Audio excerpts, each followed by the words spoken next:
What's up, everybody? Welcome to the Frozen Road Podcast. I'm John Hunter. This is Danny the Pitchman Hart. Danny, what's up? What's up, brother? How are you? Doing well, dude. It's a kind of a crazy thing that's been going on with the Major League Baseball right now. I mean, we had a shit ton of free agents that signed, ton of them, and now baseball is irrelevant. Now baseball's irrelevant. It's not even a thing anymore. It no longer exists, and we just have to deal with that. So we're just talking about an imaginary baseball league right now. Yeah, we're going to bring up the free agents that signed since the last time that we were on here, but then we're just going to talk about a bunch of people who aren't even going to be playing for these teams because there is no baseball. Jobs. Not a thing. It's not a real thing. It's talking to a bunch of unemployed people today. It's a figment of our imagination. Major League Baseball.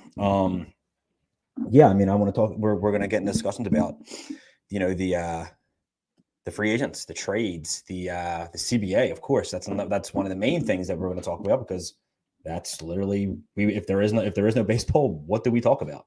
So, yep. It's a pretty important thing. Also, I want to get into the Hall of Fame. I made my ballot. Danny, you made yours, and you okay? Not a fan. Beer? Yeah, absolutely. What was that? I went festive with the Bud Light Seltzer Christmas, and this is not good. No, what's it taste like? Disappointment. Probably a headache later. Seltzer nog, not ideal. I don't know why this is even seltzer nog. That sounds disgusting. It's terrible. I don't know why you looked at that and went, "This will probably be all right." Well, there's other flavors too, but this is the first one that I grabbed, and I don't know why this is a thing. Yeah, it sounds like it's the worst fucking thing of all time. I don't know why it's up there. Like there's not even a Major League Baseball league right now, but there's fucking seltzer nog. Like this is awful time to be alive. Think about it. Yeah, of course you are. And I was just about to say it's so bad, but I bet you drink the rest of that. Yeah, I'm going to drink the other ones that are in the fridge too. But I'm going to make that face probably every sip. I'm not going to waste it. Oh. All right, so let's start with the signings. There was a shit ton of signings at like pretty much the 11th hour. We saw a lot of teams that really cashed in. Teams like the Texas Rangers. The biggest deal, of course. They signed shortstop Corey Seager. The 27-year-old shortstop was with the Los Angeles Dodgers for the old part of his career. He now signed with the Texas Rangers for 10 years, $325 million. That is $32.5 million a year in his contract. From what it sounded like when I heard the terms of it, it didn't sound as if, from what Scott Boras said, there is no opt-outs. There's no opt-outs in either his or Marcus Simeon's deal. From what it sounded like, that he could have just been blowing smoke for the cameras, and because he said, we plan on being here for the full 10-year term. But I don't know, man. That's 10 years. I mean, that's very Harper-esque. It's the Harper deal. It sounds like a very, very Harper-esque deal. And then they also signed Marcus Simeon. Marcus Simeon, second base. He is 31 years old. So that was kind of crazy that we saw him get a 7-year deal, $175 million, and that's $25 million a year to a guy who, I mean, at the end of this contract, he'll be 38 years old. Yeah, and he just cashed in on it. Obviously, the biggest year of his career at the right time. 100%. He finished in third in MVP votings. Yeah, behind Shohei Ohtani and Vladimir Guerrero, his teammate, exactly. And when you look at things like that, you're like, why wasn't Toronto in the playoffs? It doesn't really make much sense that they weren't. You know what I mean? So, yep. But Seager, it's like it's my Uncle Mart here. Are all these contracts going to be honored? Yes, they are. He also had a little shout out for Danny. Dan, you are not a quitter. He's very proud of you. And he also called them unemployed millionaires, which they are right now. They don't know where they're playing. They don't know what they're doing. But yes, Uncle Mort, the contracts all will be honored, but it just depends on when they get back to playing. It all depends on when everything opens up. Kind of sad to see Seager leave LA, like being the rookie of the year, the first round pick, like obviously big prospect for them, did everything that like they were hoping he would become as a player. World Series MVP, like he did everything, and then I mean I don't blame him. You go get 10 million, 10 years for 300 plus, I guess. But like, Yeah. I kind of wish the Dodgers would have offered them that. Yeah, I mean, you would think that the Dodgers would have liked them back, but the Dodgers at least had some type of they had insurance policy there. They Absolutely. Trey had Turner. You had Trey Turner, you know what I mean, who could easily slide in the position. Yeah, They were Gavin able Lux to still. Yeah, Gavin Lux they still have. They also brought back Chris Taylor, which was another guy that we saw sign that, you know, a lot of people were, you know, wondering where he was going to go because he was a pretty hot commodity. And absolutely. He ended up going back to the Dodgers, which I think is a nice move for him. And it's a nice move for the Dodgers. They get that Swiss Army knife who can give you something for cheap. Exactly. For cheap. It wasn't a bad deal. It was, what was it? 4 years, right? 4 years, 60 million, which is a really nice deal. That ain't shit. Yeah, it's 15 million a year for a guy who can play anywhere, which I'm all for. I'm all for that. I love that. I kind of want to run down like the big contracts that happened. I'm not going to go run down every contract that was signed because that would just be kind of crazy. Because there'd be some minuscule ones and stuff like that. But like, I want to talk about Javier Baez. I mean, Javier Baez went to a place that we thought was going to be Carlos Correa. He ended up signing with the Tigers. The 28-year-old was with the Mets last year after he got traded from the Chicago Cubs. Signed a 6-year, $140 million deal. It's $23.3 million a year. Javi Baez is a great player. I mean, he has his deficiencies as far as, you know, his strikeout. He strikes out a lot. But he is one of the best defensive shortstops in the game. He also can play second base. So that kind of also moved, you know, it was something that he did last year because of Francisco Lindor playing shortstop, who is a better defensive shortstop than he is, and he signed that massive deal with the Mets, so they weren't going to move him the second. I think he's another one that I like. I'm a big fan of Javi Baez. And I like the fact team. I mean, he's more. It's like, I know it's not like as important, but like having that personality in the clubhouse helps. Like you want to make it like a destination type, and having Baez in Detroit definitely helps for up and coming team. I completely agree. I mean, he's a perfect player for, you know, a young team, and he's young himself. I mean, like we said, he's 20 years old. He's still got a good amount of his prime left. I mean, he was able to reduce the strikeouts a lot more once he went to the Mets. His second half with the Mets was far better than his first half with the Cubs. So he was able to actually, you know, become a little bit better and we saw more from him than we thought we were going to see. And, you know, the whole strikeout, he had that still probably the most notable play of 2021 was the rundown that he got himself in that ended up scoring a run. He ended up getting himself to second base on an infield. It was a little dribbler, wasn't it? Yeah, like for all his first baseman had to do was touch the bag. All he had to do was touch the bag, and he started chasing him around. Chased him down the line for some reason. It was something, and it's a shame because it actually was he was a young player who will now never really, you know, be able to live that down. He's that guy. Yeah. So I mean, it's a good deal. I think a good deal. Him going to Detroit. Me and you have talked about this before. You know, we think that Detroit is a team that's going to get better. They're definitely going to be a better team. Going to be really good in the upcoming seasons. And you know, with Spencer Torkelson, the good young arms they have there, like, you know, Casey Mize, they have a lot of good young players there. That, I mean, and adding a guy like Javi Baez, who is a face that you can, you know, put you know, this is their guy. This is going to be one of their stars. That's a good star to have. He's not a bad one. Absolutely. And then we also we saw a lot of pitchers come off the board since the last time we went on here. Robbie Ray, the 2021 American League Cy Young Award winner. Robbie Ray, you know, pitched great with Toronto, obviously won the Cy Young Award, but he cashed in 5 years, $115 million, $23 million a year.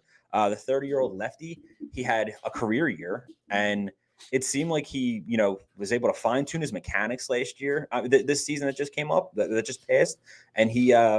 Another thing that I'm like, you know, we last week we talked. I mean, the tight pants could have been a huge reason for all the success. And you know, I wonder how tight the pants are going to be now that he's in Seattle. I wonder if he's going to bring them same pants to Seattle. Absolutely, I think he might go tighter if it's possible. Could he go tighter? I think he could. I'm excited to see. I'm excited to see what kind of that. Yeah, I mean, I venture to know how tight you can get those pants. You know what I mean? I don't know. I do. I like him though. I like that move. Anything to make America's team better, I'm all for. Big Seattle fan myself. Yeah, anything. I enjoy the Seattle Mariners. I enjoy what they bring to the table, and I think that this could be a very very nice signing for them. I hope it's a successful one. Yeah, I mean, I feel like the Robbie Ray and Simeon had like a very similar situation where they've been around, they're veterans, and they've always been decent, had monster seasons, and then went and cashed in. Like again for the Toronto Blue Jays. So again, it makes you kind of wonder how were the Toronto Blue Jays how the hell did they not make? Yeah, exactly. But you know what they did do? They did sign somebody. They actually replaced Robbie Ray. I mean, with Kevin Gausman. Yeah, I'm a big fan of Kevin Gausman. He went from being DFA'd in 2020 to signing a 5 years, $110 million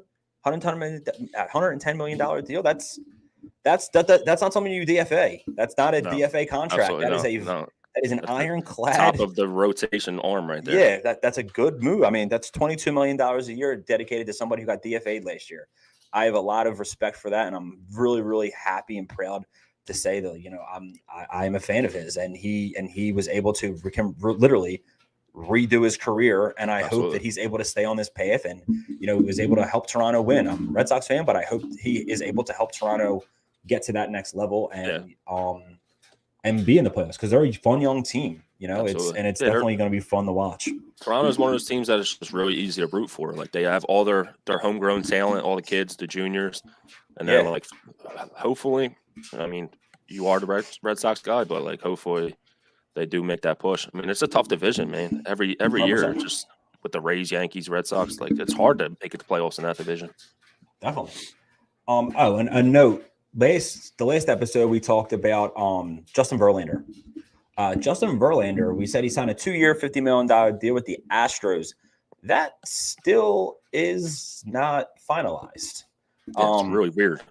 Every deal that we talked about in the last episode, it was all the pitchers: Barrios, Syndergaard, Eduardo Rodriguez, Haney, and Verlander. All the other ones have officially signed. And it seemed like it was pending a physical. And it's kind of weird that he's going back to the Astros, and it took that long considering they had him in-house for the whole year last year. Like I know he was hurt, but he was under contract with the Astros all last year. So yes, so it shouldn't be any kind of surprises. Strange. Yeah, exactly. Yeah, whatever it is that is affecting him. It kind of or whatever it is that's holding that held the deal up to where it wasn't done before the deadline. The CBA ended. It's kind of crazy to me that that's not a done deal yet. I don't know what it is, and it's something I'm sure we're going to hear about the minute the CBA is up or CBA is finalized, and we're back to talking about contracts and new baseball. But that's definitely something I'm confused about. I mean, I did not see that coming. I thought that was a done deal, especially because Ben Verlander, his brother, is the one who posted it. Yeah, he was the first guy I saw post it. I mean, and you would think, your brother, you gave him that, that go ahead pretty much to make that move make and that public, make that public. And we're still wondering is Verlander still a free agent or is he with the Astros? Yeah, is he Astros or is he coming to a team near you? Nobody knows. What a nice career Ben Verlander has. He just wasn't that great of a baseball player and just gets to ride the coattails of his brother as an analyst now. It's nice. Don't get me started. Shout out to my brother Pat. You could have made it to the major leagues. That would have been nice. But here we are. Yeah, you know what I mean. It's there is I just wish that I had that ability.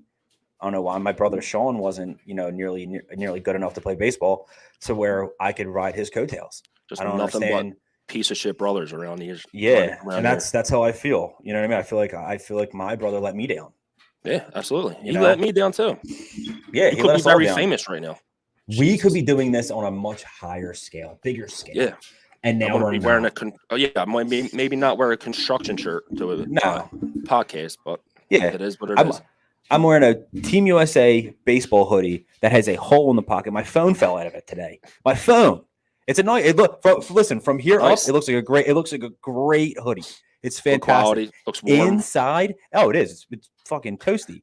Inside, it's just you put I put my phone in there, and I mean, I have an iPhone. It's not like it's a small phone. Big enough hole for that to fall. It's a massive hole to be Big able to enough hole for that to fall right down, and it was horrible. And and to be honest, I can't blame anybody but my brother. Exactly. And I feel like that's the only thing I can do. Yep. But now, I mean, I do want to. There's another one. Let's talk about another ace. Talk about the ace, the guy who finished third in Cy Young vote. We'll go on the long list, the nice list of Mets signings that they just had.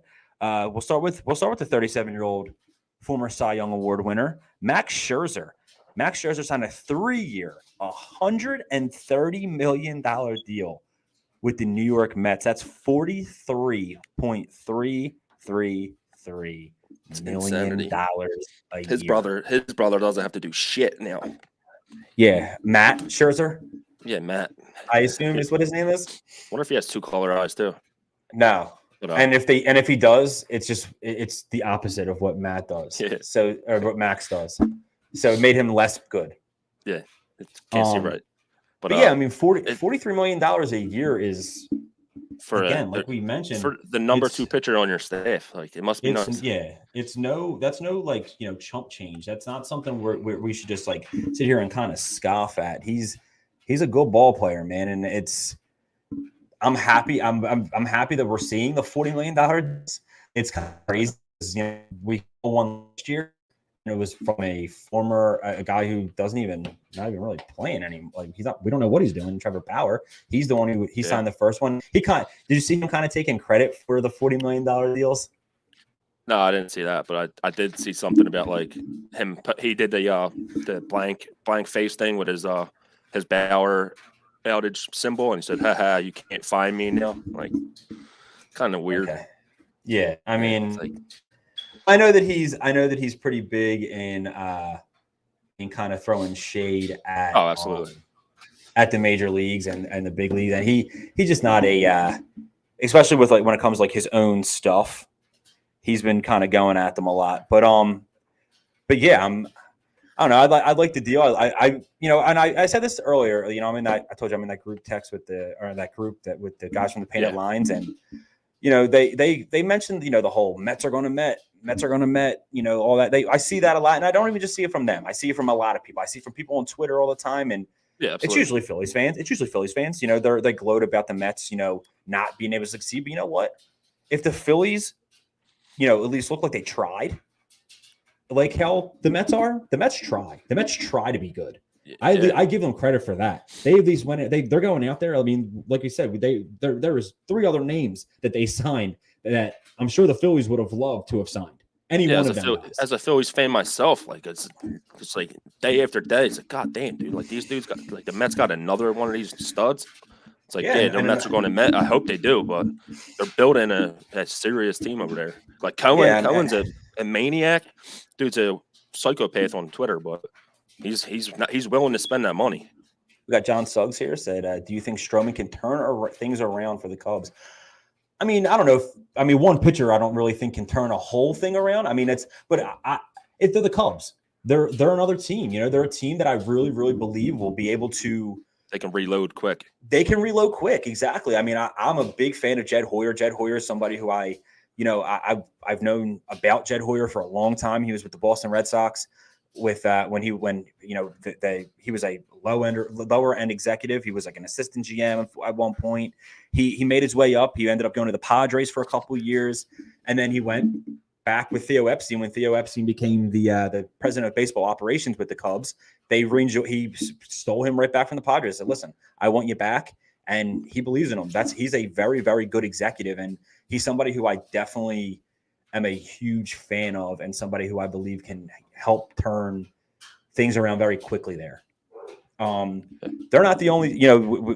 I've seen a couple of rumors too that Stroman's not the only guy. We'll go. I guess since we already talked about Stroman, Marcus Stroman. I don't know if anyone saw, but he's 30-year-old right-handed pitcher signed a 3-year, $71 million deal with the Chicago Cubs, which it seemed awesome because I'm a big Marcus Stroman fan.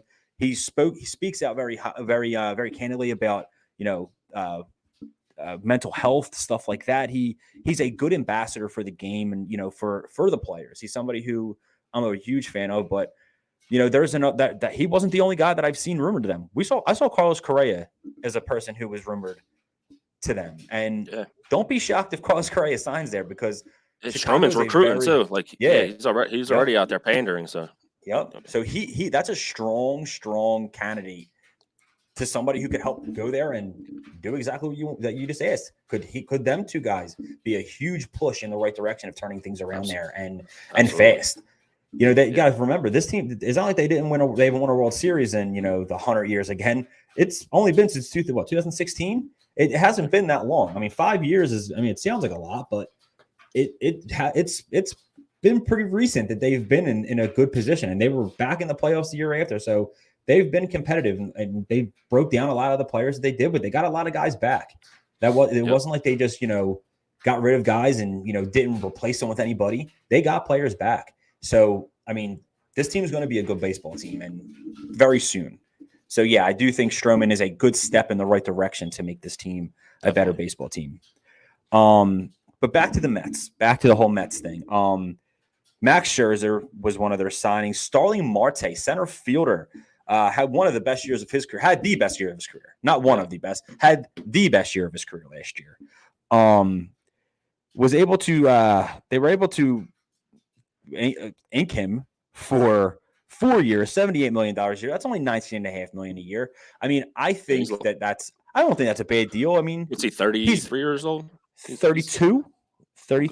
Yeah, but he took him. He 33. He's 33. You're right. He came out of the gates with the Marlins with a great season last year, and then got traded to Oakland, obviously, and just continued it. Like, he is a really good player. Like, when he's healthy, and he's a good player to have in your lineup. I mean. Yeah. Philadelphia Phillies signed right-handed reliever Corey Knebel to a $10 million 1-year contract. What grade would I give that? I mean, I would say I think it's like an 8. I would grade that about an 8. I think. I mean, $10 million. People have to remember, and it's something that I've been a pretty big advocate for is realizing what contracts are. You got to remember that there is a annual this is like market value. Market value of him was about 10 million, anywhere from 8 to 10. He got the max of that. What Neris got? What, 8.5 for 2 years? 8.5 for 2 years. Yeah. So, and Corey Knebel, if healthy, and that's a big if, that's a problem. I mean, it's been a problem with him. Yeah. But he is a absolute filthy pitcher if he's able to stay healthy. A regular on Pitching Ninja for sure. Yeah, exactly. And he's somebody who I'm a fan of, and I think he will do. And Phillies need relievers. They need relievers. Yeah. It's been a problem for them for a couple seasons now. Has been the relief issue, and I think that's a huge help. Especially with Neris leaving. Like, Neris got so much hate here because of obviously blowing saves, but that's just what the Phillies do at this point. They're really good at blowing saves. Like, with him leaving, obviously you need to go get that late inning guy. If he's not going to be the actual like everyday closer, they had to go get something back there. Yeah, I agree. Javi Baez below 300, and he got a 6. It's more than just his average, buddy. The 300 average doesn't really that you could say that Bryce Harper's got a career under 300 average, and he got 330 million. It's way more than average. He's one of the best defensive shortstops in the game, defensive players in the game. Yeah, I mean, and he also can hit tanks. The dude just hits bombs, and he's a very good ball player. 140 million in this, again, market value. He might have got underpaid, to be honest. I mean, that's what's crazy. He plays a premier position. I don't know. I don't think that was a bad deal. I thought they got kind of a deal on Javi Baez. But yeah, there's the Mets also went out, got more guys. Let's not stop there. They got where is it at? Mark Canha signed a left fielder, used to play for the Oakland A's, signed a 2-year, $26.5 million deal. That's $13.25 million a year. It's a nice deal. It's a really good deal. It's another guy that the Phillies, but we have talked about. that was somebody we thought the Phillies were going to get. Poor man's Bryce Harper. Like he's obviously not on the same level, but he just does the same type of things. Good on base guy. Like he's okay defensively, it's whatever. But I mean, he's a good player, and like to round out your team with players like Mark Canha. Like if you're going to lose Conforto and you go get Marte and Canha, like that's an upgrade, a big time upgrade. I agree. Definitely, I mean, to have both of them players. But yeah, all this Mets activity is really making me there's one more house a couple of these.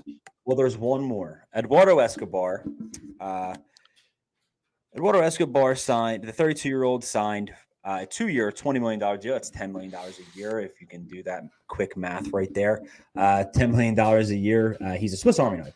Play a lot of positions. He will help out a lot with that. You know, it helps the versatility out. That's another thing that I mentioned about the Mets, you know, to a couple of the guys on that forum. It's, you know, we have to also remember the Mets are doing they're actually doing, you know, things as far as like they sign guys that they needed. They signed it needs. You know, they didn't sign just like, you know, blow money out of the water and, you know, sign random guys. I mean, they give a shit ton of money to Max Scherzer. Yeah. But I don't know. I think that's a really, really good deal. Yeah, I mean, they didn't go for all the top name guys. They went and, like you said, filled needs with a couple of like second level talent like Canha and Escobar.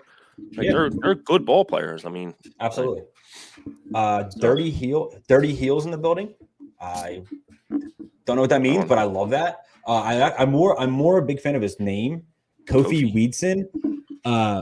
That's a play with words off of WWE superstar Kofi Kingston.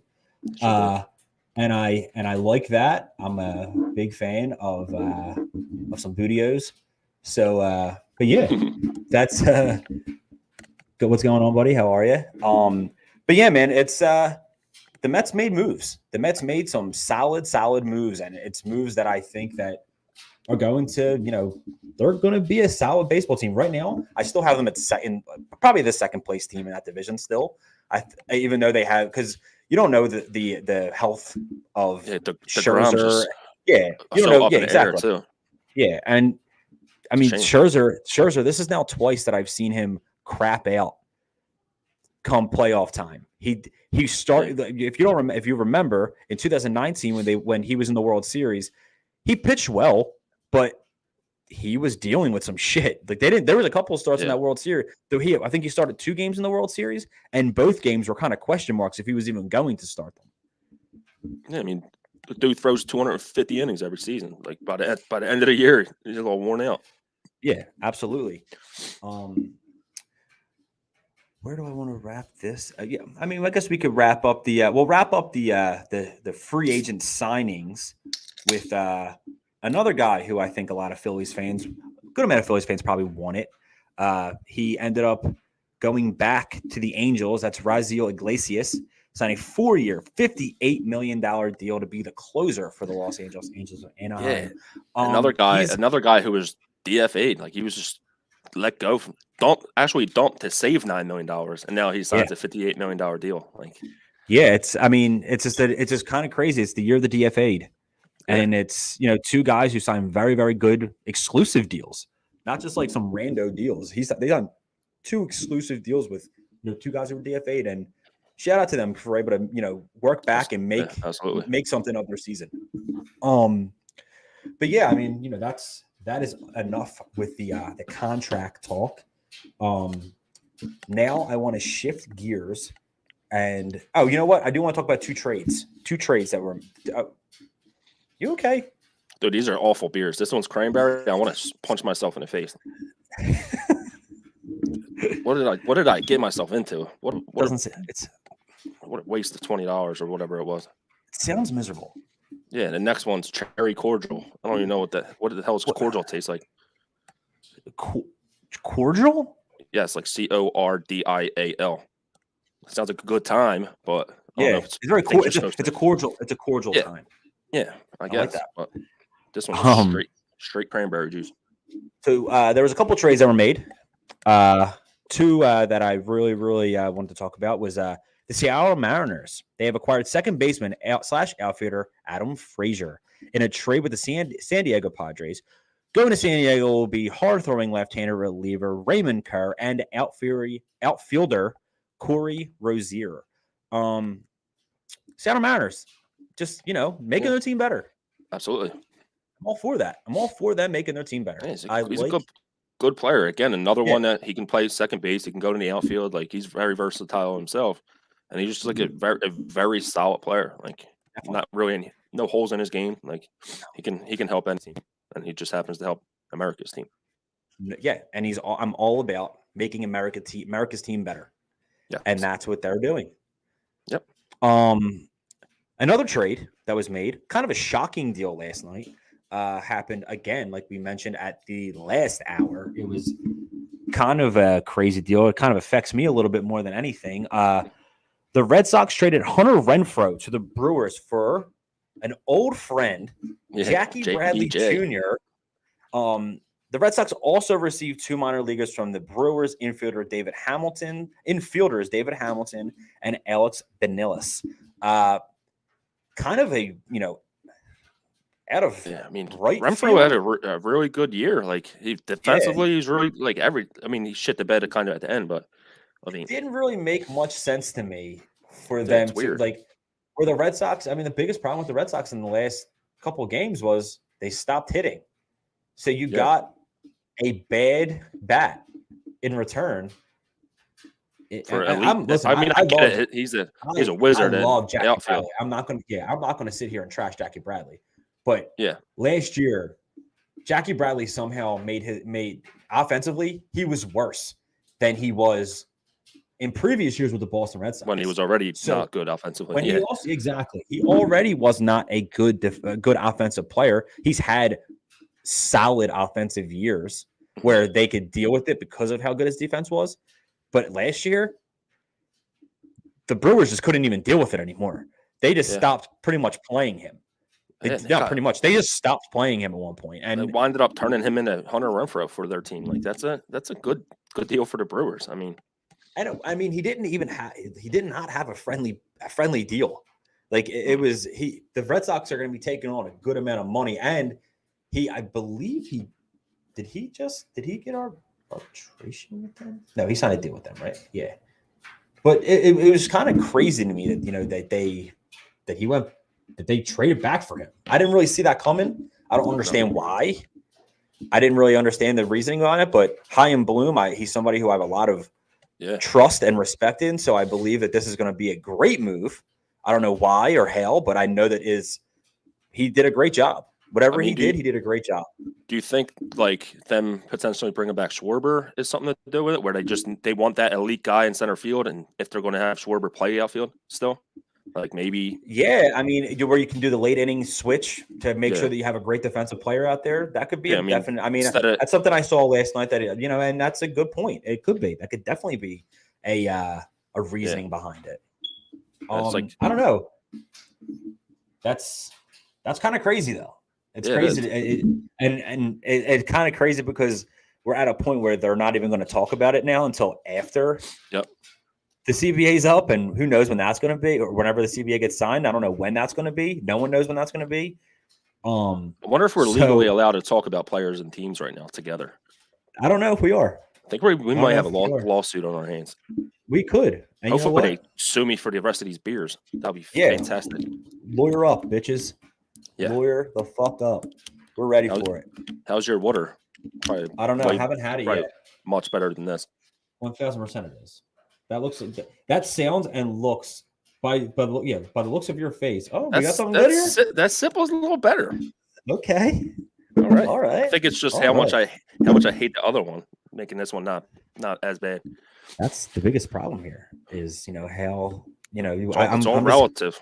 Or you're just slowly getting drunker, and it's just not. It's only my second beer, so it does not matter anymore. I'm sure by the 12th one, the last one of the 12 pack, it's going to be fantastic. So we'll see. All right, moving on. Let's talk Hall of Fame. Are you ready to talk Hall of Fame? Yeah, let's talk. All right. So the 2020 Baseball Hall of Fame ballot came out last week, and the finalist came out last week. And I mean, we have some pretty heavy hitters on this year's Hall of Fame. Some new additions to the group. One being Alex Rodriguez, David Ortiz. They're the two most notable, two biggest names that are being added to this year's list. Jimmy Rollins is also new this year. Yes. Jimmy Rollins is new this year, as is Ryan Howard. Ryan Howard, yeah. There are two guys who are new to this ballot, and two guys who I think are worth noting. We'll talk about them. We'll talk about, do we see them going to end eventually? Do we not? Dan, why don't you give me your names, the guys that you think about? I would first like to say all the people that actually are like lucky enough to get a vote and hand in empty ballots. Like, that's such a piece of shit move to do. Like, their thing there's not many players that deserve it. Like, there's a ton of players on this list that can easily get into the Hall of Fame, and the fact that like they just forfeit their chance to have an impact on it is such a piece of shit move. And another thing, all the people that are voting in like Roger Clemens and saying Bonds shouldn't get in, like, how the hell does that make sense? Like, that shit, it doesn't. It's so stupid. Like, you can't be biased against one of them guys and not be biased against both. Like, it's just ridiculous that people actually think that way. Yeah, but I agree. I mean, I think I didn't look at it to where I didn't let the first year or last year of eligibility determine my picks. So like, if I really had, like, if I actually had to pick, like if I was lucky enough to do that, I would have add this a little differently. But I think Barry Bonds should be in. He's arguably the best player of all time. Dude, you can't argue against that. I don't care what your stance is on steroids, blah, blah, blah. There's so many other players that did steroids at that time. But so Bonds, Clemens, can't leave off Clemens. Andrew Jones, Jeff Kent, Manny, A-Rod, David Ortiz. How many did I just say? 1, 2, 3, 4, 5, 6. I think he said 6. 7. I think Ortiz was 7. Okay. Scott Rowland, Kurt Schilling, and Gary Sheffield. Or no. Okay. Who did I not have? Because I had Sosa. Did you not have Gary Sheffield? I don't think I had Gary Sheffield, but I mean, he's right there as well. Yeah. It's a good ballot. It's a respectable ballot. I'm in the same camp as you. It's something that I bring up every single time I see a small ballot, or like you said, or a ballot that doesn't get even written on. No, they just send it in. I know that the one guy, he back-to-back years with no votes, and then the only one in 2019 was Derek Jeter. Like, come on, dude. Like, you're at this point, why are you even voting? These? Yeah, why do you even get a say? Like, why do you even get that paper sent to your house? The next thing there should be a minimum. Yeah, you should have it, or you don't, or your vote is now taken away. You either have to vote for. Here, it's 5. You can vote for 5 to 10 people, not less, not more. Yeah, 5 if to you 10. send in a blank ballot, you forfeit your right to vote. Yes, it's that simple. Because if we're going to keep going down this rabbit hole, it's like people being biased. That's not who should be voting. And no, it shouldn't be. And a big and I'll tell you what, a big thing for Bonds probably isn't even the steroids. It's him as a person. Yeah, he's a lot of people. The arrogance of him, and the way that he was with the media, and pretty much the way that he wasn't with the media, because he barely liked to talk to the media, and that has a lot to do with why a lot of people don't vote him, don't want him in. And which is ridiculous. Of course, the steroid era is a huge part of that, and I get that. And listen, I'm not somebody who's going to bash you if you don't support, if you don't like that. Yeah. My problem here is calling them cheaters. They're not cheaters. Yeah. A big thing and a big reason why they're not cheaters is because nothing was illegal. Nothing was to the point where they were getting in trouble for it. Yeah, it was just frowned upon. Like, it was just like exactly. A little bruise on you. But like the MLB they were begging for a jump like that in ratings and everything. Like that saved it. And they got one. That saved baseball. Yeah, a big And part they got was one. Barry Bonds and everyone else involved with that shit. And like, and then another thing that I always say is, it's okay. It's okay for guys like for Bud Selig to be in. It's okay for guys like Tony La Russa to be in. Bobby Cox, guys who had players on their team who were steroid users. Obviously, they were okay. Yeah, they were okay with it. And people look at Dusty Baker. People look at Dusty Baker like he's God, but do they not remember that he was Barry Bonds' coach? Yep. You know what I'm saying? Like if you're gonna fault the player who's doing it, you should also fault the people who allowed it to happen. Yeah, that's just where I'm at with that. And like, you have to still be great baseball player. Like that, the notion that steroids just automatically makes you great is ridiculous. No, yeah, I agree. To us, like how many weren't good enough? Like it's crazy. Like I wish there was like an actual stat you can go check to see how many players were actually on steroids at that time. And it's just like yeah, it sucks. And moving forward, if it's like if you're caught, if any point in your career you test hot, you're not allowed in the Hall of Fame. That's one thing. But like you said, it wasn't illegal at the time. Like you can't. There has to be a line. There has to be a line where you say, if you tested positive after 2002, you're ineligible. I understand it. I get it. Yes, I definitely understand that. Or because it's just saying you're on the Mitchell report doesn't really do anything for me anymore. Nope. Because to be honest, if you're going to take guys out of the Hall of Fame, take a shit ton of take all 4 World Series that the fucking Yankees won in the 90s. Or is that what it was? 96, 98, 99, late 90s, 2000. Yeah. So from 96 to 2000, they won 4 World Series titles. There was a lot of steroids on those teams. A shit ton. So yeah, if you're gonna take guys out of if you're gonna help guys who are not in the Hall of Fame, take them World Series away as well, because that just doesn't really make sense to me. But it is what it is, and they're not going to, and they shouldn't. Again, I don't think they should, but I'm saying that's. I agree. That's where you're also at. You know what I mean? Yep. But yeah, I mean, there's a lot that goes into this, and there's guys who. This year was a rough year because last year I feel like it was a little bit different. It wasn't a lot of guys last year's. There wasn't a lot of good first year guys either. One of my guys, my ballot is Barry Bonds, Roger Clemens, Todd Helton, Andrew Jones, Jeff Kent, Manny Ramirez, Alex Rodriguez, Scott Rowland, Kurt Schilling, Gary Sheffield. Okay. Weirdly enough, did you leave off? Yeah, exactly. Did you leave Ortiz off David Ortiz? It's his first of the eligibility. Yeah, exactly. So you like it, yeah. But a problem with this is I also just kind of also contradicted myself when I've done this and I think about this every time I do this. My whole thing I just said was there should be a line, right? Yep. Manny Ramirez tested hot like 5 more times after he was supposed to. You know what I mean? But do I give it to I could easily say, you know what? I'm not going to vote for Manny. Mm-hmm. And I'll give it to David Ortiz. Yep. Another guy who I think is very deserving is Bobby Abreu. Bobby Abreu is somebody who super quiet career. Who quietly had a ridiculously great career.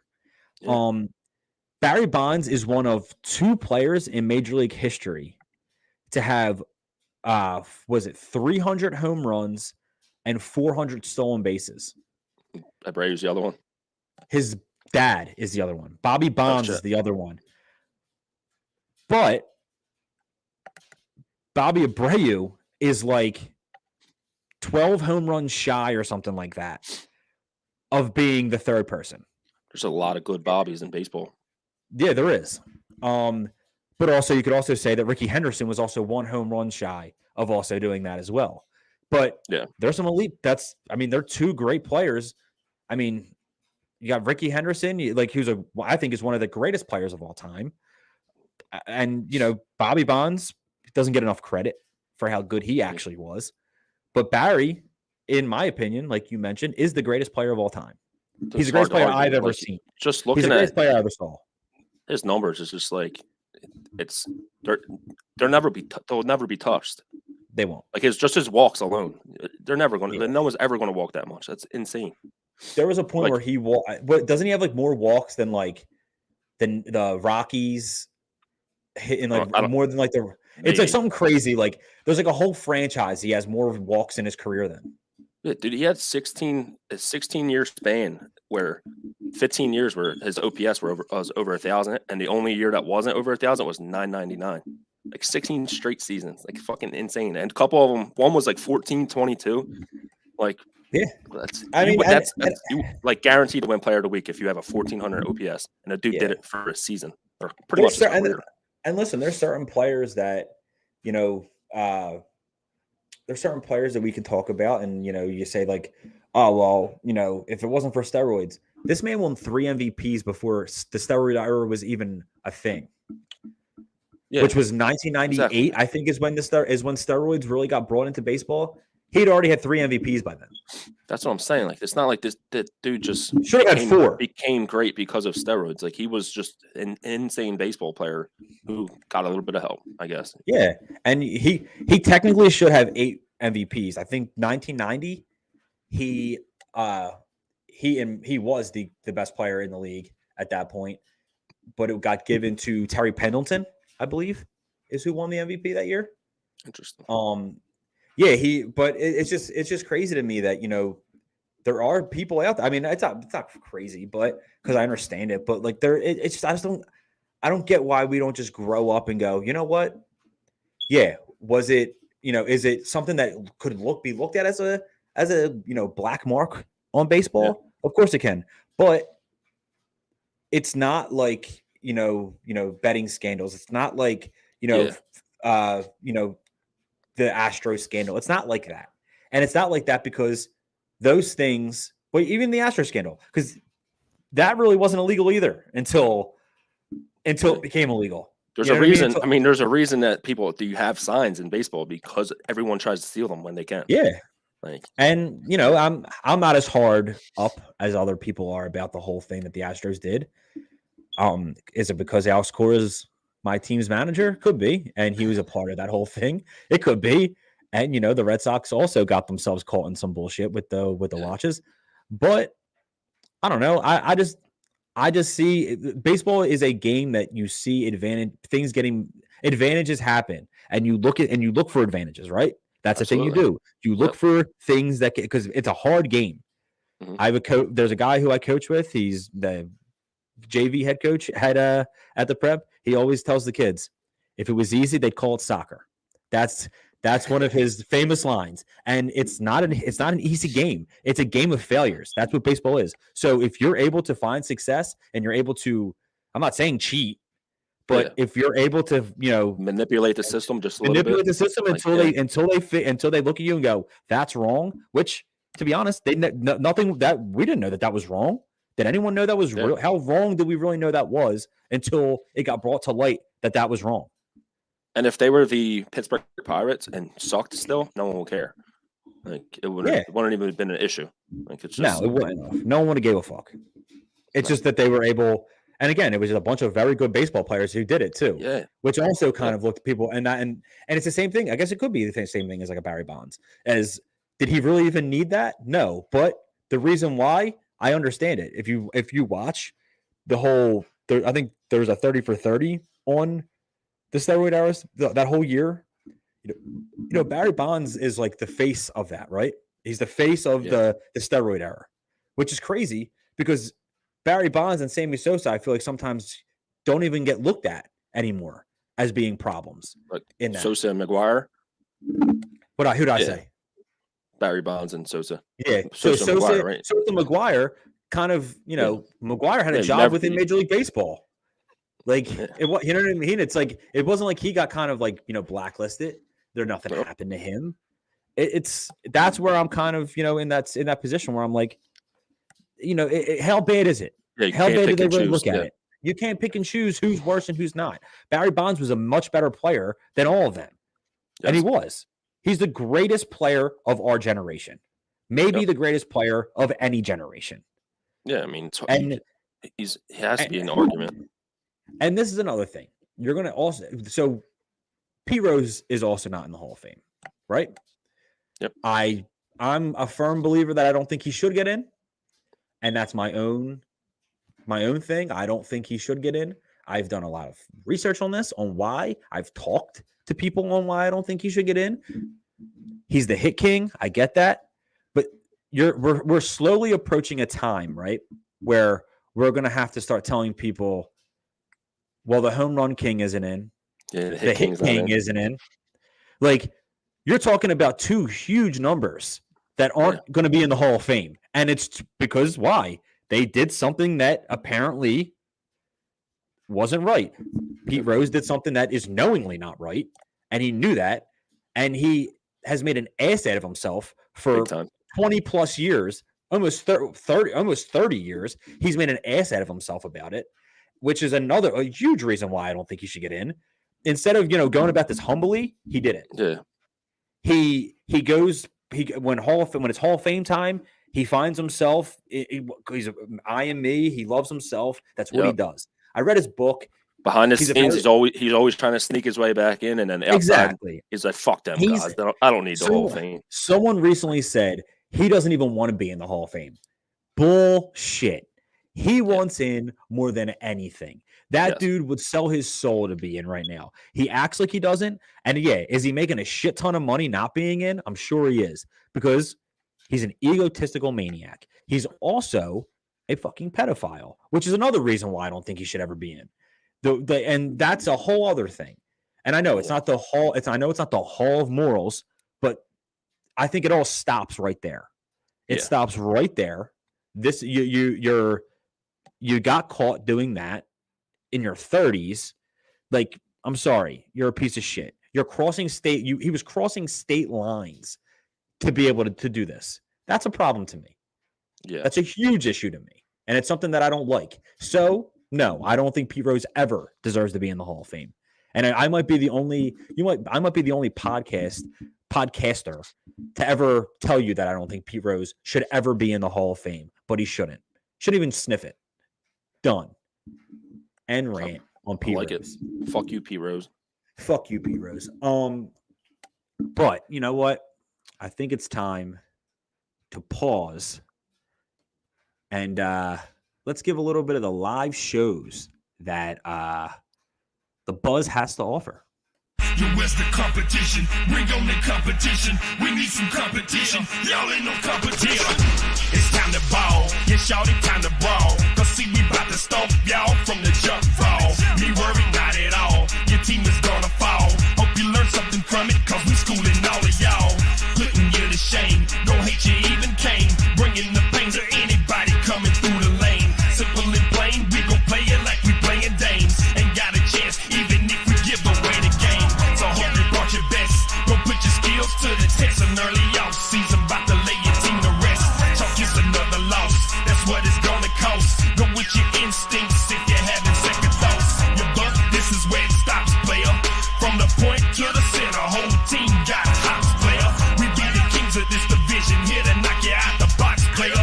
Just wait until I get the rock, player. We tired of playing losers. Oh, y'all think y'all some winners? No matter who we up against. There you go. Everything the Buzz has to offer.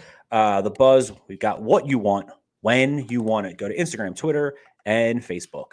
Also, let me tell you about the fastest growing construction company in the tri-state area. That is Garrett Group Construction. GGC is available to service all of your construction needs. They specialize in gut rehabs, basements, bathrooms, and kitchens. Choose Garrett Group Construction, the official sponsor of the Frozen Rope podcast. Call today for a free estimate. That's 267-262-1660. Once again, that is 267-262-1660. There's no job too big or too small. Another part of the Hall of Fame that goes into this weekend that we're going to start hearing about, the votes, stuff like that, is the Golden Days Era Committee. Fucking Phillies legend Dick Allen, baby. That is one that I need to talk about. Dick Allen, in my opinion, is a surefire Hall of Famer. Yeah, I mean, his legacy, other than the steroid shit, is very similar to a Barry Bonds. Yeah, people do not like this guy. They just did not like him. Yeah. They didn't like his attitude. They didn't like the way that he was. But Dick Allen holds a special, special place to me. Dick Allen was one of my father's favorite players ever. Yeah. He's somebody who I've heard about since I was young, as being one of the greatest hitters of all time. Dick Allen passed away this year.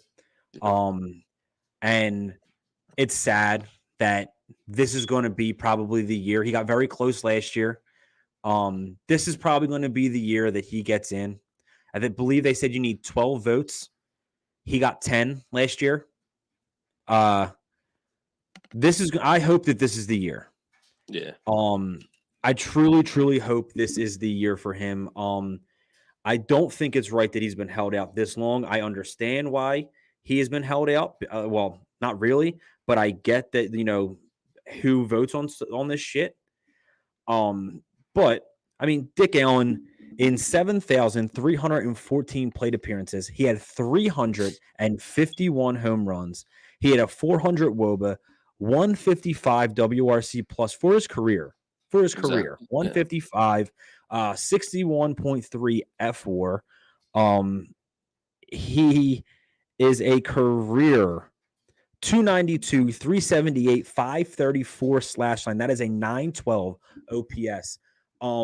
I don't think that there is a guy in baseball who would not look at this guy if he played right now. If you just look at the numbers themselves, he's a surefire Hall of Famer. Like 1,000%. It's that simple. Like that's what 1,000% the Hall of Fame vote should be. Unless, like you said, unless there's some absolutely ridiculous thing that they did outside of baseball. I mean, you can't just not like the guy so you don't put them in. It's bullshit. Yeah, and I think that's what it's been for so long. Yeah. And I mean, again, I don't really know. I just know his baseball history. I know his baseball history, and I'm not sure how he was as a person. I don't really care. Again, this is where I look at it as this isn't the Hall of Morals. This is the Hall of Fame. He's a great player. And if they don't like it, if he's not in because he was mean to people, I'm sorry. Put him the fuck in. Put him the fuck in. Because Ty Cobb was not nice to anybody. He was a piece of shit. Well-known piece of shit. And he's one of the greatest Hall of Famer. And Yeah. again, why? Because he was a great player. Yep. Put him in. Just put him in. It's not there's a couple other guys. It's not the Hall of who I want to hang with my mom. Yeah. Like it's you know what I mean? And greatest baseball players. And that's where I draw the line, kind of. With that, like if he's just somebody who was mean to people, put him in the fucking Hall of Fame. Yeah. There's a couple guys. Jim Cott. Jim Cott's another one. Was a great pitcher. Deserves it. Definitely deserves to be in the Hall of Fame. Roger Maris. Roger Maris is also on this ballot. Roger Maris is well known for his breaking of the single season record for Babe Ruth, the home run record with the Yankees, and there was that Eminem year, the Eminem Boys. 61 is one of my favorite movies ever. Yeah, absolutely. So I kind of I'm also a little biased towards that because of 61 being one of my favorite movies, which again is kind of crazy because I'm a Red Sox fan and it's a Yankees movie. It's about two Yankees. But you look at baseball as like a baseball guy, not as a biased fan of some team. So I am the second. Everyone should be. Dan, I'm the second most unbiased podcaster in the sport. Behind Jared Carrabis. Yes, very true. He's not biased at all. Behind Jared Carrabis, I am the second most unbiased in the sport. Tony Oliva. I'm sorry. Tony Oliva is I saw a stat the other day that he had more. What is it? Let me see. Where was that at? Oh, I screenshotted it. Duke would hit. He could. He was incredible. Tony Oliva hit 304 in 15 Major League Baseball seasons, all with the Twins. Right now, there are only 4 current players who have played with the same team their entire career and have a 300 average. And I think that's pretty crazy. A 300 or better average. Those four guys that are currently playing in Major League Baseball right now are Jose Altuve from the Astros, Mike Trout, Joey Votto, Charlie and Blackmon. Charlie Blackmon. Charlie Blackmon actually has hit 300 on the dot. Everyone else is over 300. But yeah, I mean that's the type of stuff that's the type of stuff that Tony Olivia does. Maury Wells, I believe he won the MVP that year. The year, remember I was telling you about Larry Bonds. No, the year no, that was Terry Pendleton. The year that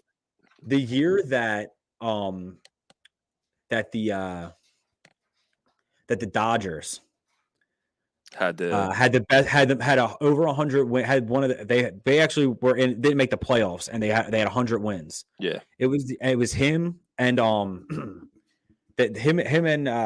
was the Don Drysdale won the MVP and rookie and the Cy Young.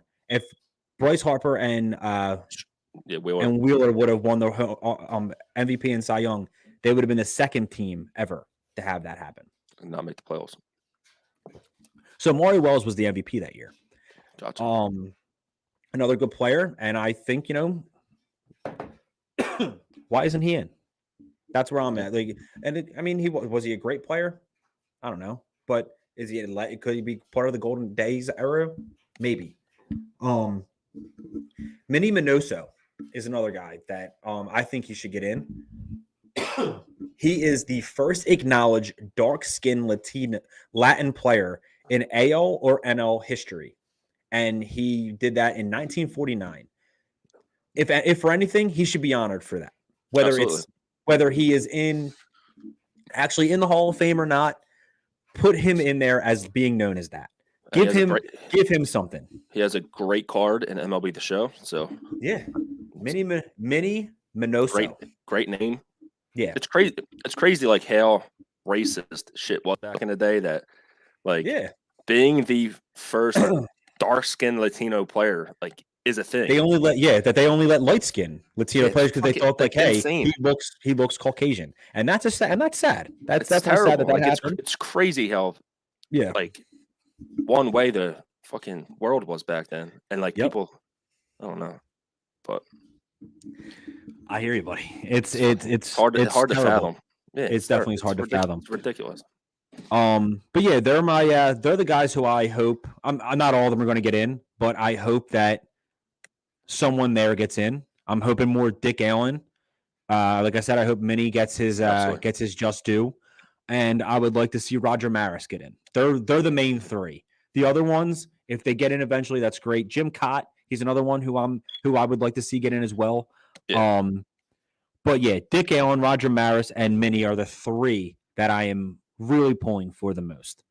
All right, let's talk CBA. Let's talk CBA. This is the first work stoppage since the 1994-1995 season when the league was shut down from August of 94 to March of 95. Yeah. In a statement from Robert Manfred, he issued shortly after midnight, he called the players' pursuit collectively the most extreme set of proposals in their history. It's kind of crazy that he thinks that these proposals are as wild as they really are. Yeah. It seems like things like a shortened reserve period, which would mean prior free agency, which would be the service time. Yes, which is fucking insane. No other sport does shit like that. It's fucking nuts.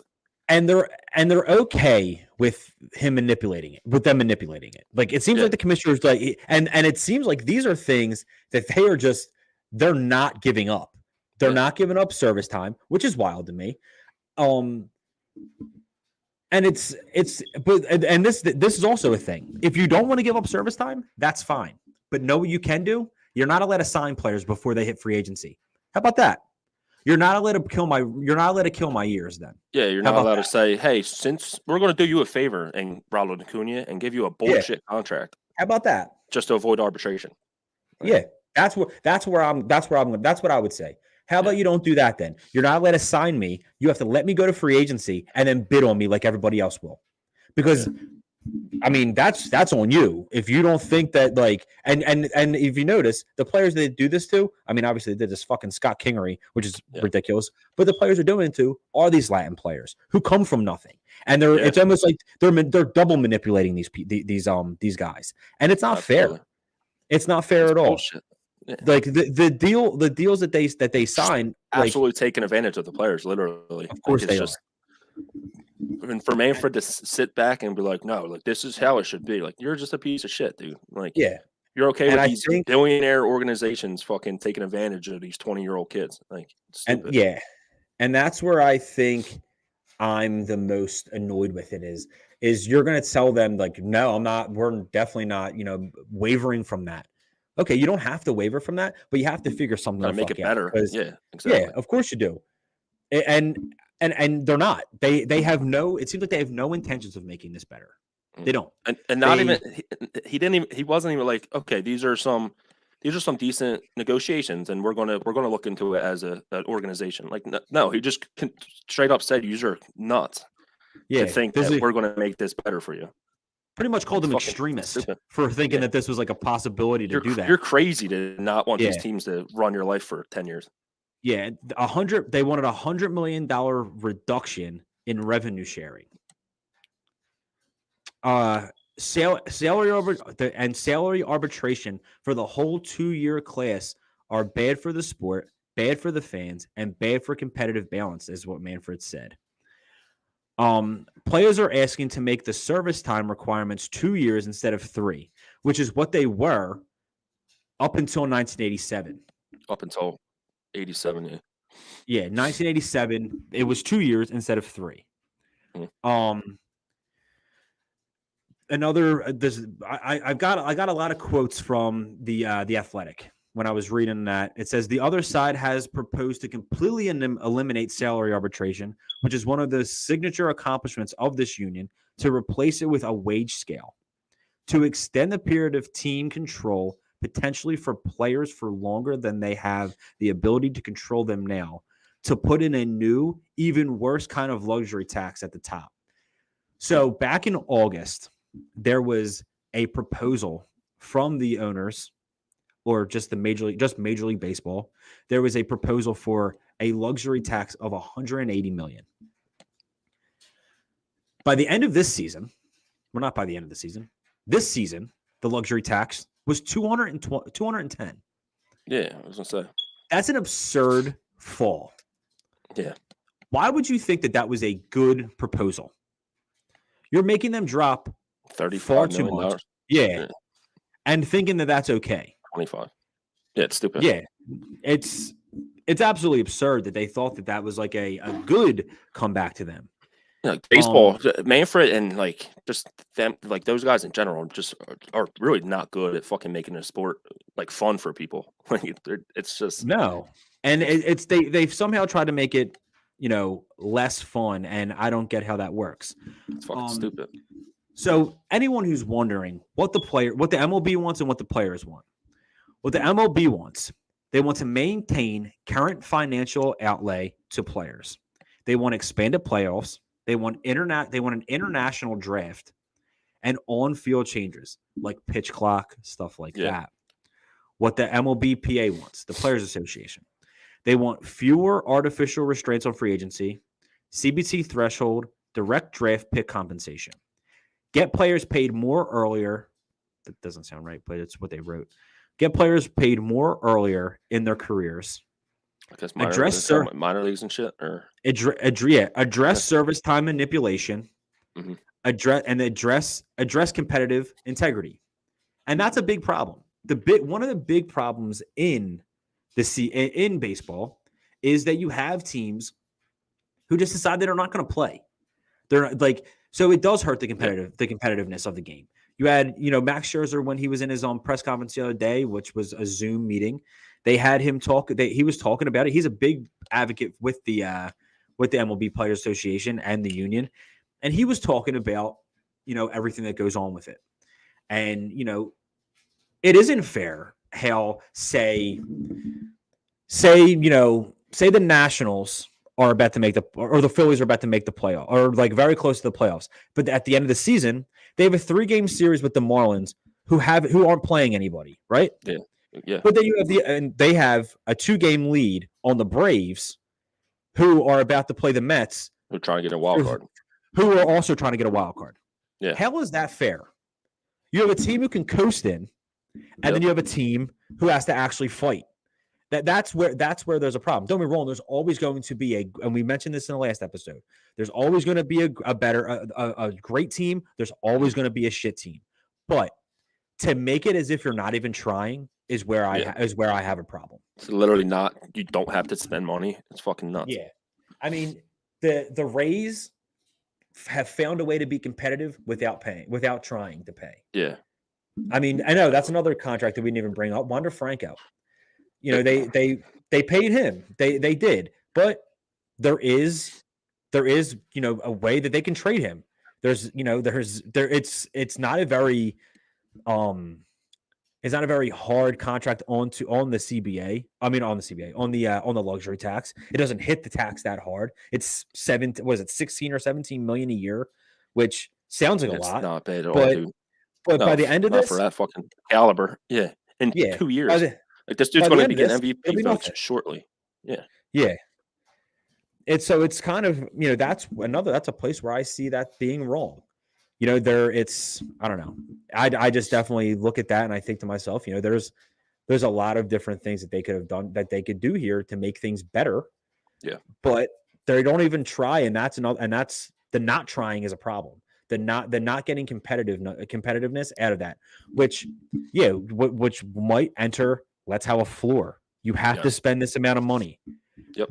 And you need to have, some type of competitiveness here. But because when you have owners and shit that are so like okay with just coasting through the fucking 5-year span, just because they're like TV agreements and shit are paying their bills, like that's not right. You shouldn't be like, I don't give a fuck about it. Like your owner, every team there should be a threshold where you have to reach. Like $100 million, whatever it's going to wind up being, if there is. Well, like, yeah. And I mean, and if anything, you would think that the owners would want their players to be younger when they pay them. So, like, for instance, look at a guy like look at a Bobby Bonilla. Let's throw that out there. Bobby Bonilla, when he signed, he was what, 30? Yeah. When he signed that deal with the Mets? Yeah, and he's still going to get paid after Wander Franco's deal's over. Yes, he will. And fucking insane. So you're okay with spending that deferred money over that long period of time? How about you're okay with the free agents or the players being younger when they sign? It'll help everybody. Yeah. And you won't have to manipulate anything. Exactly. You want to defer money for fucking 35 years. Give them $1.7 million every June. It's crazy. That to me is a little bit maybe I'm not as as up on this, or maybe there's something I'm missing there, but I would think that you would want them to be younger. Yeah, so you can get the best out of your prime. Your talent. Yeah, exactly.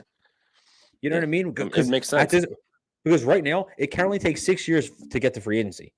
The union proposed a system that would allow players of a certain age first at 30 and a half, which in my opinion is still old. Yeah. Then later in the deal, it would be 29 and a half to hit the market with 5. They have to have 5 years of service. I don't know. It's just it's crazy. Yeah, it is. The owners don't seem, and it's like I said, the owners don't seem like they are budging at all when it comes to revenue share or arbitration eligibility. And there are two things that are big, and that's what's really going to hold this whole thing up. We're going to be a long time into this if that's how this goes. That's what I believe. We're going to be very, very long into, the winter when I think and if that's the case, I hope it doesn't approach. I hope it doesn't either. I hope it doesn't either because, there is a lot of free agents that are still out there. And who knows what they're going to be able to get because of the new collective bargaining agreement. I mean, could it be more? Could it be less? We don't know. We don't know where that's at. Like that's why, in my opinion, I would have signed. Get people right locked up before now. that. Yeah, I mean that's But why yeah, I'm sure that's why a lot of players signed already. Like there was a little 100% it is. a frenzy for a couple days. And then, Yeah, I mean, I think that's a huge problem when it comes to where we're at in Major League Baseball, and you don't want them to. The good thing about all of this though is that it's the difference between right now and 1994 to 95 was during the season. That shut a season down. That was right. I mean, the Montreal Expos were the best team in baseball that year, and everyone in Montreal will tell you how great of a season that was for them. That could have saved their fucking franchise. And it could have. And it ended up, I mean, in a nutshell, probably ended up hurting them because they went out and nobody came. A lot of people didn't come back. Yeah. But yeah, I mean, they had Pedro Martinez. They had guys like that. Like they had some heavy hitters on that team. Larry Walker. They were a good fucking team. A very young Vladimir Guerrero. But yeah, I mean, who knows? But this could get ugly, and it could get ugly fast, and you don't want it to get to the season. Right now is a perfect time for it. It's a perfect time for it to be a lockout. Yeah, I mean, CBA, they should always fucking schedule them to end now. Like, they have one in the middle of seasons. That's asinine. But and well, they didn't have one. It didn't end in the middle of the season. Yeah, it was they were playing on good faith, which was a problem because it got to August and there was still no agreement. That's not good faith at all. No. I mean, once it got to probably June is when I probably would have been like, all right, couple weeks into the season, like, what are we doing here? Like, what are we doing here? Exactly. And we are lucky enough that it's, right now it's December. There's a lot of time between now and spring training, but you don't want it to get to right before spring training. Yes. I'm hoping maybe. No, wrap this shit up January 7th. I mean, to be honest, I'm hoping it's next week, but I know it's not going to. I know it's probably not going to be until after January. Definitely not. Probably not mid-January. With Manfred's reaction to their proposal, like being that, like, you're fucking nuts. Like, they're definitely not close to an agreement whatsoever. And then the meetings are like 7 minutes long, so they're just like, "Fuck out of here!" Like, no way. Not at all. Right. But Dan, I got nothing. I'm out of papers. I'm out of papers. Today. I'm out of beers down here too. And you're out of beers. I only brought 3 beers down. And they're fucking all 3 of them terrible. I'm sorry to hear that, man. I really am. I do got regular Bud Lights in the fridge, so I'm gonna go. That's good. I'm gonna open some of them up. One thing I do want to say before we wrap this up, a big part of the buzz is Archie. Archie is a huge part of us and what we do here. Archie lost his father last week, and Archie and his dad were from. I don't know him personally, but it seemed as if they were very close. And I just want to send my condolences to Archie and his family, and just let you know, brother, we're thinking of you, and we're all very sorry to hear about it, and you're in our prayers and everything. Yes, sir. But that is all we got from the buzz, from the Frozen Rope podcast, brought to you by the Buzz. Speaking of buzzed, but yeah, thank you for listening to everybody who did. Go follow us on Instagram, Twitter. Go follow me and Danny. I am at Johnny F Baseball on Twitter. Danny, his Twitter handle is right there, dheart3592. Yes. We will see you back here again, hopefully with better news on the CBA and everything that's going on with that. So we can bring you more signings, more stuff like that. If not, we're gonna have to make up some fucking stories or something. We're gonna start having to do some trivia games. There's gonna have to be a lot that goes on here. I'll bring a puppet. We'll see what we do with a puppet show. The Danny Hart Puppet Show. I love it. But yeah. Thank you guys for listening. Thank you everybody for listening. Like we said, like I said, go follow us on all social media outlets. Once again, that's Johnny F Baseball. That is dheart3592. Also at the Frozen Rope Pod. We are out. Thank you for listening once again. We are out.